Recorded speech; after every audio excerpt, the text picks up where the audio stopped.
Hi అండి, అందరికీ నమస్కారం. వెల్కమ్ టు అమ్మ చేతి వంట. ఈరోజు రెసిపీ ఏంటంటే మిరపకాయ బజ్జీ అండి. ఈ మిరపకాయ బజ్జీ టేస్టీ అయిన బజ్జీ. ఈ మిరపకాయ అనేది కారం ఉండదు. బాగా ఫ్రై చేసుకుంటే లోపల మిరపకాయ అనేది బాగా ఫ్రై అయ్యి మన మిరపకాయతో కూడా అయితే బజ్జీ తినేవచ్చు. అంత టేస్టీగా ఉంటుంది. నేను చెప్పే టిప్స్ ఫాలో చేసి ఈ మిరపకాయ బజ్జీ చేశారంటే చాలా అంటే చాలా సూపర్ టేస్టీగా ఉంటాయి.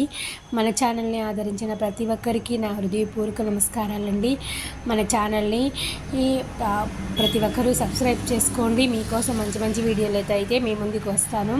నేనైతే ఇక్కడ 1 కప్పు శనగపిండి తీసుకొని అందులో చిటికెడు ఉప్పు, చిటికెడు సాల్టు, కారపొడి, ధనియా పొడి, గరం మసాలా పొడి అయితే బాగా వేసి మనం పిండి కలిపే దానిలోనే అయితే ఉంటుంది.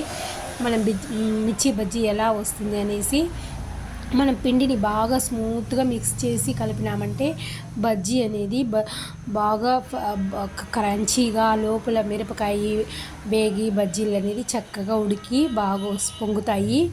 అలా చేసినామంటే మనం ఇప్పుడు నేను వేసిన ఆయిల్ అయితే బాగా వేడెక్కిన తర్వాత మీడియం ఫ్లేమ్లో ఉంచుకొని మనం మిరపకాయ బజ్జీ అయితే వేసుకోవాలి. మీడియం ఫ్లేమ్లోనే మంచి కలర్ వచ్చే వరకు అయితే ఫ్రై చేసుకోవాలి.